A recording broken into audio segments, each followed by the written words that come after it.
Hey everyone.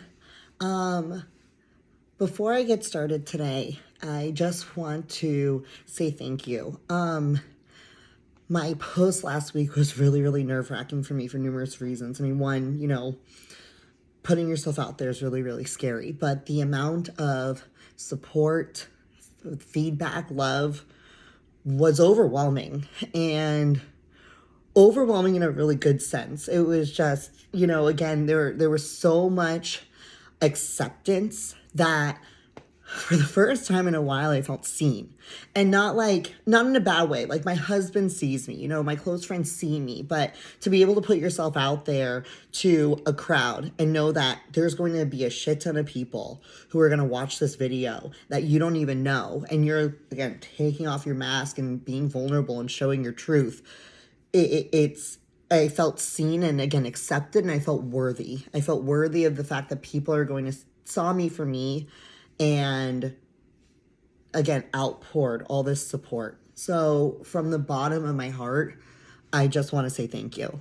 And it's because of all that and because of you guys that I even decided to keep going with it. No matter the amount of support, one thing I battled with is this internal dialogue that I'm not good enough. Again, not worthy. Worthy is the best way to put it.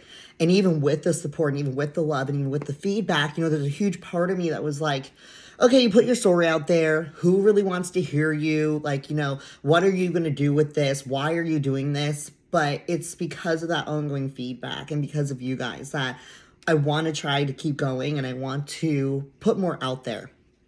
So even with that being said, again, leading up to recording today, I was kind of like, okay, so what am I doing with this? Where am I going with this? And it got me really thinking, yes, I want to be informative, and yes, the whole point's to normalize the conversation, but I also do want to almost do like a weekly recap. I want to show that it's normal to you can have a normal productive life with, mental health, whether it's anxiety, depression, bipolar, schizophrenia, multiple personality, PTSD, anything. I mean, again, the list goes on and on. We're all dealing with it. We all went through some kind of trauma. We're all coping in some way. And again, you can still live a very productive and normal life. So, but then I also got to thinking, like, why is anyone going to listen to you? So I want to use, again, a lot of the feedback and some of the questions even that I got as a basis for today. So first things first, a lot of people were like, I would never have thought that it was always you. I never thought that you would have, a mental disorder, or, I didn't know you were going through stuff. Well, that's the whole point of putting on masks. It's like you don't show your true self. You don't allow yourself to open up to people. You want to seem like everything's fine. So it also got me thinking, I'm like, if someone random is tuning in, so obviously I love all the support from friends, family, people I know, clients. There's a lot of you probably don't know who I am. So why listen to me? So I kind of want to reintroduce myself. My name is Monique Mealy. I am 31 years old. My birthday is May 21st. So I am the cusp of Taurus turning into Gemini. So for all of you zodiac people out there, I always joke with Ty that he gets the best of both worlds. We've counted, I have 47 personalities. And I grew up here in Scottsdale, Arizona, and played basketball, believe it or not. Sports kind of were my entire life. I'm only 5'1", but I played basketball in college, got my bachelor's degree in kinesiology, and I've been a personal trainer my entire life. I was working in the corporate gym world until I met my now husband, Ty, and we built this beautiful business together. It's called Titan Wellness, and we are merging the gap between health and fitness. And again, I know this sounds like a pitch, but I'm just proud of what we've built. We have a gym and a wellness center connected together. But with that has come a lot of stress, and it's most likely that stress and, again, us getting caught up in, as life has gotten more complicated, that has caused me to become more depressed, become more anxious, and honestly probably exacerbated the bipolar disorder that I always had inside. So again, it was kind of like, these comments of, oh, you have bipolar. Why would you have suicidal ideations? Why would you? Just because something looks a certain way on paper doesn't mean that something isn't going on behind the scenes. We don't know everyone's backstory. We don't know what's going on because, again, we all mask. So I just wanted to give a background because I hope that gives a little more validation as to why I'm talking, because you can be a successful individual. You can be, this entrepreneur. You can be, and then I went on and I earned my pro card in bodybuilding for figure, so you can be, this professional athlete if you consider bodybuilding, a sport. I know I do, but it's like, you can do all these things and still have your almost like inner demons. You can still have the traumas, and trauma is anything that has caused you to adjust, your mindset or how you cope with a situation. We all go through traumas. So I guess the reason for me wanting to say all this is to show you that, again, you can still have accomplishments in life and still be, and battling, and it's okay. Again, normalizing the conversation. So the second thing that I kept getting asked through this feedback was, oh, and it wasn't even a question. It was like, oh, you're bipolar. And this goes to show why I want to normalize the conversation. There's still so much stigmatism. There's still so much stereotypes, so many stereotypes. There's still so much that, people don't know about because we don't research it. And it's uncomfortable to us because mental health isn't talked about. It makes people uncomfortable.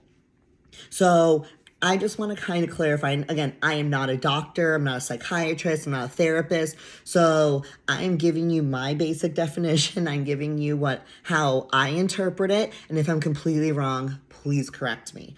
So bipolar, again, causes immense mood swings, right? So you can have really high highs, really low lows. They're called manic episodes or hypomania if it's not as manic. And then you can have really, really low depressive episodes. That's the primary thing. Again, you're kind of like going on this nice emotional roller coaster ride. A lot of it's genetic. And I recently learned that, there are mental disorders in my family. So I was like, okay, makes sense. And again, it's just a chemical imbalance in the brain. Just like anything else, it's a disease. It's a disease of the mind. It's that chemical imbalance. And it's here to stay. It's lifelong. But again, it can be coped with. So to clarify, bipolar 1 is what you see in the movies. The one where, again, you have these huge manic episodes. You again, and they're set off for no reason, from my understanding. Again, you're throwing stuff, again, to the point that it disrupts your life, to the point that you can't do anything, to the point most likely that you're institutionalized. The manic episodes are a lot greater and probably more consistent than the depressive episodes. Now, bipolar 2, which is what I have, is you definitely go through those highs, but they're not as high as manic. So again, you kind of teeter-totter up here for a little bit, and then you get into that depressive. Bipolar 1 doesn't necessarily have depressive episodes, but bipolar 2 does. And that's where I was. And these depressive episodes can definitely last for 2 weeks, maybe a month, and then you go right back up. And you can have some normalcy between these, but again, there's really high highs and really low lows. And it was definitely the depressive episode that caught my attention because, again, of the suicidal ideation that came with it. But the beauty of it is, again, it can be normalized. Therapy tends to be number one, and I'm in the best therapy program I could imagine. And then also through, obviously, medicine. I am on a mood stabilizer now. It is called Lamictal, and it's very mild. It's not an antidepressant. It's not lithium. Nothing that actually makes me foggy. Nothing that, again, makes me feel some sort of way or slow. It just, it's supposed to, if my normal is here, It just brings me up a little. So it's supposed to stabilize. And it's supposed to stabilize me that when I get angry and I want to get explosive, which again is normal because again you're triggered and you're up here. It's supposed to kind of keep you a little calmer. So now where am I going with all this? Every week I kind of want to give a recap of my week. Just so again, like, this is my journey, but I want to share my journey with you to show, like, again, it's like nothing's perfect, unlike what we see on social media. So maybe I'll continue sharing. Maybe I won't. Again, trial and error right now. So last week was a stressful one. And there were a lot of triggers. And triggers are something that, again, can set me off and, again, make me go to 0 to 100 real fast. And in that was, again, I was very triggered to go into a hypomania type state, whether it's anger or even, again, hypomania in the sense of like feeling elated, depending on if it's something good. Anger was my typical go-to. So my anger, I finally, through therapy, I actually named her. Her name is Big Red. So whenever I get angry and I snap, and because I always said I saw red, I just couldn't stop. So I was seeing red. And so Big Red would always come about. We just rebranded the business. I've had a lot of friends and people close to me who are going through some significant changes in their life. And I'm an empath and I always want to be there for my friends, which is, I think, one of my greatest, attributes, but also one of my greatest downfalls because I feel everything. So between putting myself out there and this outpouring of love, and then also this kind of like sense of responsibility that I want to continue doing this, totally put on myself, nobody's pressuring me. And then plus the rebrand, and my husband got stressed. And the pattern that we used to fall in would be here I would get stressed. I then would feel neglected because I didn't feel like, I was being put first. He would get mad at me. I then would lash out and get angry, and then he would pull away, and then the cycle kept happening, and it built up over the course of a year, 2 years. So my amazing therapist always has told me, right when you feel something, because I always bottled. I would bottle, and then all of a sudden something would happen, and boom, Big Red.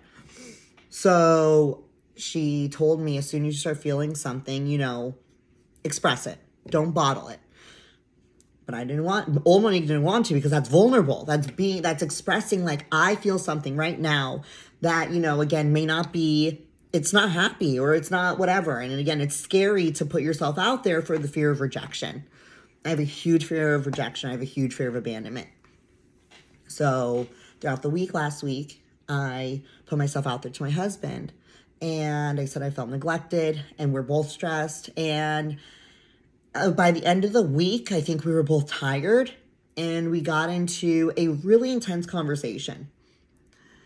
And again, it's just, that's part of it. You're going to have weeks that, again, are going to be more stressful and be more aggravating and be more frustrating than others. And when I'm realizing that it's all about perspective and it's all about communication. So last week there was a little win in the sense that I could have easily gone off. I love Ty, but he was like, oh, I'm not. And it's like, yes, you are. My feelings are valid. My feelings are valid. And I could have easily just lost it. And I didn't. It took everything in me to have a calm conversation. It's taken a while to get there, but it's happening. It was still, I got a little more heated than I want to. It's nowhere near perfect. But, I think it's a start, So little one there. And then there were a couple of sequences over the weekend that, I'm very organized. I'm very scheduled. I'm very, kind of OCD in that way. And there were a few instances where certain things, like I had my weekend planned out, right? I had my planner, I had my schedule. I'm like, this will be enough time to get ready for this. And we're going to do this. And of course, stuff doesn't work out always how you make of it or what you think, how you think it's going to go. And again, in the past, old Monique would have let that deter her attitude and deter her night completely. And again, I found myself becoming more at peace. I found myself, being like, okay, you know what, it is what it is. you're going to get the stuff done. You're going to get this, like, what you're going to get done. People are going to, you know, do what they're going to do. You can't control it. I definitely still got attitude. I definitely still, you know, again, got really mad at first because I wasn't getting my way. But again, it's I'm finding that I'm starting, because I'm addressing stuff right away. Of course, my light goes off. Sorry. Because I'm addressing stuff right away, it is making a huge difference. So I guess the point for the recap of last week is it's all about communication. It's all about, you know, again, that vulnerability that I was talking about last week. Again, it could be the mood stabilizer, but, you know, again, I'm finding myself being more calm, which is, I guess, in my roundabout way of bringing it all together. You know, there's a way that if you're willing to work at it, and again, you know, if you're willing to seek the appropriate help, there's a way that you can normalize how you're feeling. So again, that the whole point of it is to make sure the explosiveness stays down here. So it's definitely a work in progress. My therapy is on Mondays, Wednesdays, and Thursdays right now. So I had a therapy session today, and I'm really excited to do a recap of this upcoming week because we watched this TED Talk today, and it was about vulnerability, and I just about cried during the entire video. So I'm really excited to talk about that later in the week. But I guess the biggest point for my rant today is don't be afraid with the people in your life, the close people in your life. Don't be afraid to communicate. Don't be afraid to let people know how you're feeling because they can't read your mind. You know, they don't know how to help you if you don't let them know. And that was a huge fault on my part. I thought, oh, Ty should know how to love me. I shouldn't have to ask for it. Oh, you know, my friends should know how I'm feeling. That maybe I'm feeling hurt because I wasn't invited to something. You know, how would they know? It's you got to communicate. It's hard and it's taken a lot of work, but it's allowed me to make sure that my needs are met. I'm making sure I'm communicating with Ty so he can fill up my cup. He can fill up my cup. I'm making sure I communicate with my friends so, again, I don't ruin substantial relationships. And it's been working. And then if you do try and communicate and someone honestly turns you away, which can happen, it also shows you that person may not be comfortable or they just aren't that support person you need in your life right now. The amount of support and love and feedback that I got shows that the majority of people, I think, will understand. So until next time, be vulnerable, be authentic, be transparent, and don't be afraid to love yourself. See ya.